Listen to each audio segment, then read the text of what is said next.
আসসালামু আলাইকুম। সুপ্রিয় দর্শক, কেমন আছেন সবাই? আশা করি আপনারা সবাই ভালো আছেন এবং সুস্থ আছেন। আজকের আলোচনাটি অত্যন্ত স্পর্শকাতর এবং গভীর উদ্বেগের জন্ম দেয় এমন একটি বিষয় নিয়ে। আপনারা জানেন ভারত ও পাকিস্তানের মধ্যে সম্পর্ক সবসময়ই উত্তেজনাপূর্ণ।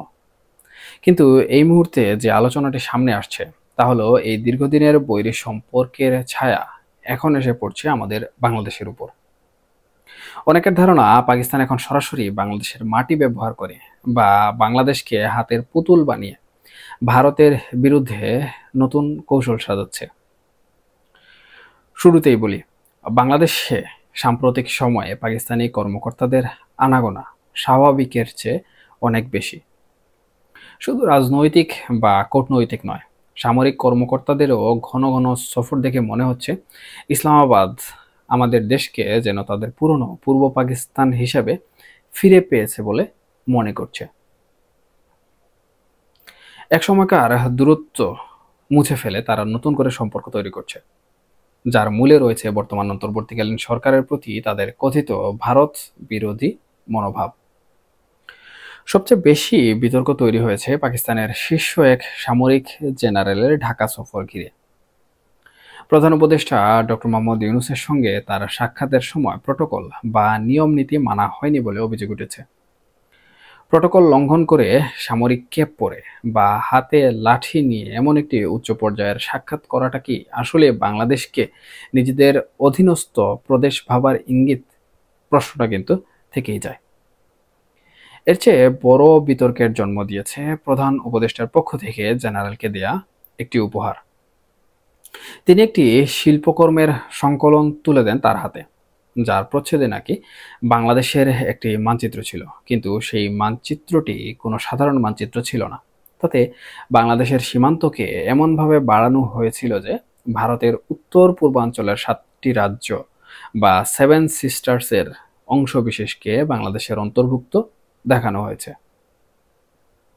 ভারতীয় গোয়েন্দা সংস্থাগুলো এই ঘটনাটিকে কোনো শিল্পীর ভুল বলে মনে করছে না। তারা মনে করছে এটি আসলে ঢাকা এবং ইসলামাবাদের মধ্যে সামরিক সহযোগিতা এবং ভারতের উপর একটি সুচিন্তিত মানসিক চাপ সৃষ্টির চেষ্টা। আসলে পুরো ঘটনার পেছনে আন্তর্জাতিক ষড়যন্ত্রের গন্ধ অনেকে পাচ্ছেন। তাদের ধারণা কিছু পশ্চিমা শক্তি, বিশেষ করে যারা দীর্ঘদিন ধরে এই অঞ্চলে দিল্লির প্রভাব কমাতে চেয়েছিল, তারা হয়তো এই নতুন সরকারকে ব্যবহার করতে চাইছে। তারা ঢাকাকে এমনভাবে ব্যবহার করতে চাইছে যাতে ভারত এই অঞ্চলে একটি নতুন প্রতিপক্ষের সম্মুখীন হয়। ভারত কিন্তু এই সমস্ত কার্যকলাপকে মোটেও হালকাভাবে নিচ্ছে না। তারা হয়তো পুরনো অপারেশন সিন্দুরের মতো কোনো নতুন সামরিক পদক্ষেপের কথা চিন্তা করতে পারে, যা আমাদের পূর্বাঞ্চলে উত্তেজনা বাড়াবে। এর পাশাপাশি বাংলাদেশে নতুন করে জঙ্গিবাদের উত্থান এবং জেল থেকে সন্দেহভাজন জঙ্গিদের মুক্তির মতো ঘটনাগুলো ভারতকে আরও বেশি উদ্বিগ্ন করছে। তারা আশঙ্কা করছে যে এই পরিস্থিতি ব্যবহার করে বাংলাদেশ সীমান্ত দিয়ে জঙ্গিরা ভারতে ঢুকে বড় ধরনের অঘটন ঘটাতে পারে। আমরা গভীর উদ্বেগ নিয়ে এই পরিস্থিতি দেখছি। প্রশ্ন হলো, এই সরকার কি দেশের 18 কোটি মানুষকে জেনে শুনে একটি গভীর সংকটের দিকে ঠেলে দিচ্ছে? দেশ কি আবার এমন কোনো যুদ্ধে জড়িয়ে পড়বে যার চরম মূল্য দিতে হবে সাধারণ মানুষকে? আমাদের সচেতন থাকতে হবে এবং এই সত্যটা বুঝতে হবে যে বর্তমানে যারা ক্ষমতায় আছেন তারা আমাদের দেশের জাতীয় স্বার্থের জন্য আদৌ কতটা মঙ্গলজনক। এখন এই মঙ্গলজনক বিষয়টার প্রসঙ্গ কেন আসছে?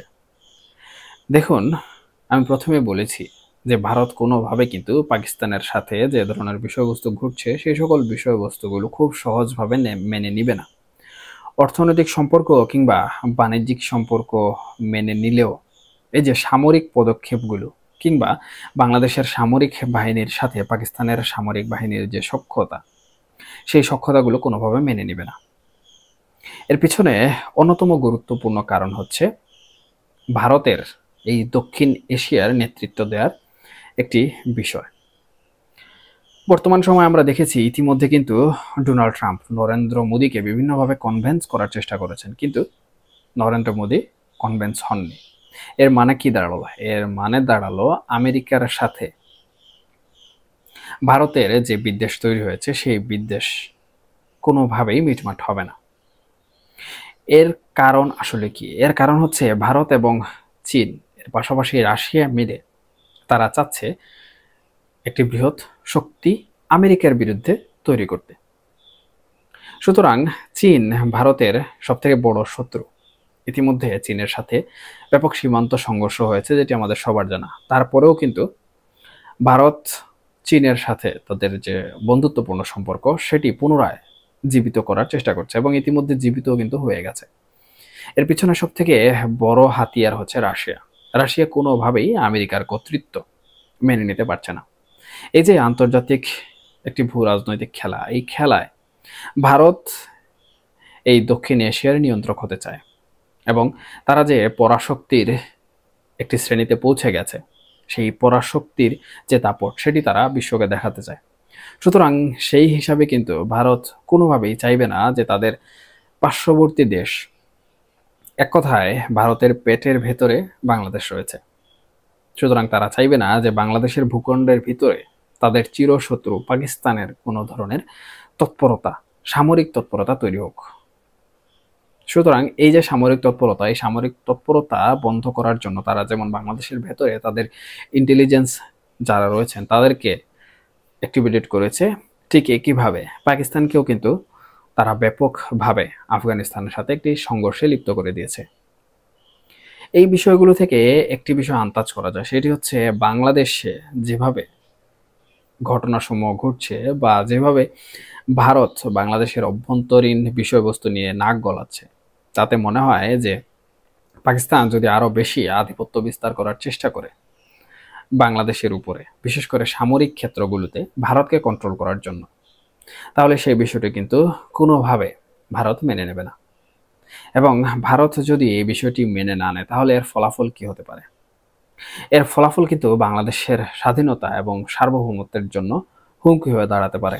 যদিও বাংলাদেশের স্বাধীনতা নিয়ে কোনো ধরনের চিন্তা ভারত করছে না, কারণ ভারত যদি বাংলাদেশের স্বাধীনতা ক্ষুণ্ণ করতে চাইতো তাহলে সেটা অনেক আগেই করতে পারত। অর্থাৎ বাংলাদেশের স্বাধীনতা খর্ব না করে বাংলাদেশকে এবং পাকিস্তানকে কিভাবে শিক্ষা দেওয়া যায় সেই বিষয়টা কিন্তু ভারত ইতিমধ্যে তাদের গোয়েন্দা সংস্থাগুলোকে কাজে লাগিয়ে চিন্তা ভাবনা করে নিয়েছে। অপরদিকে এই যে সেভেন সিস্টার্স নিয়ে একটি কথাবার্তা আমরা প্রথম থেকে শুনতে পাচ্ছি, অন্তর্বর্তীকালীন সরকারের প্রধান উপদেষ্টার মুখ থেকেও শুনতে পেয়েছি।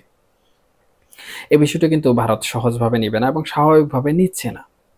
এখন স্বাভাবিকভাবে ভারত যদি এই বিষয়টি না নেয় তাহলে ভারত তাদের তৎপরতা এবং তাদের যে নজর রয়েছে বাংলাদেশের উপর সেটি ব্যাপকভাবে বাড়িয়ে দেবে। এবং গোয়েন্দা তৎপরতা যখনই একটি দেশের উপর বাড়তে থাকে অন্য দেশের, তখনই সেই দেশে অস্থিরতা বাড়তে থাকে এবং এটি আমাদের আসন্ন জাতীয় সংসদ নির্বাচন, আমাদের রাজনৈতিক অস্থিরতা, এমনকি ভারতের পক্ষে না থাকা রাজনৈতিক দলগুলোর জন্য ব্যাপক ক্ষতির কারণ হতে পারে। এখন এখানে পাকিস্তানের ভূমিকা কি হবে, আমেরিকার ভূমিকা কি হবে, এটি আসলে মুখ্য বিষয়। যদি তারা সরাসরি ফোর্সে চলে যায় তাহলে বাংলাদেশের জন্য তো অবশ্যই ক্ষতি হবে। তবে যদি এখানে পাকিস্তান এবং আমেরিকা একটি সমঝোতার মধ্যে গিয়ে ভারতের সাথে ভালো কূটনৈতিক সম্পর্ক তৈরি করতে সক্ষম হয় তাহলে হয়তোবা বাংলাদেশের জন্য এই হুমকিটা কিছুটা হলেও কমে যাবে। অন্যথায় আমাদের কপালে আমার মনে হয় যে একটি সুষ্ঠু নির্বাচন হয়ে যদি জাতীয় নির্বাচিত সরকার গঠিত না হয় তাহলে ব্যাপক দুর্ভোগ নিয়ে আসতে পারে।